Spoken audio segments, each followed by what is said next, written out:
extend deeper than the two areas he recognized, claiming large areas currently under the jurisdiction of the Ukrainian government.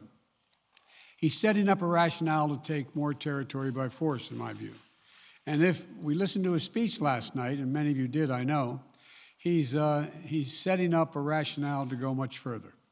This is the beginning of a Russian invasion of Ukraine, as he indicated and asked permission to be able to do from his Duma. So let's begin to, I'm going to begin to impose sanctions in response far beyond the steps we and our allies and partners implemented in 2014. And if Russia goes further with this invasion, we stand prepared to go further as with sanctions. Who in the Lord's name are united in our understanding of the urgency and seriousness of the threat Russia is making to global peace and stability?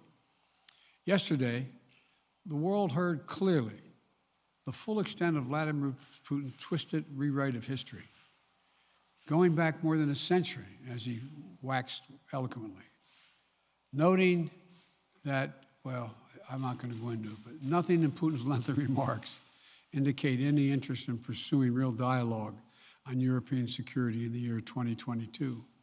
He directly attacked Ukraine's right to exist. He indirectly threatened territory formerly held by Russia, including nations that today are thriving democracies and members of NATO. He explicitly threatened war unless his extreme demands were met. And there is no question that Russia is the aggressor. So we're clear-eyed about the challenges we're facing. Nonetheless, there is still time to avert the worst-case scenario that will bring untold suffering to millions of people if they move as suggested.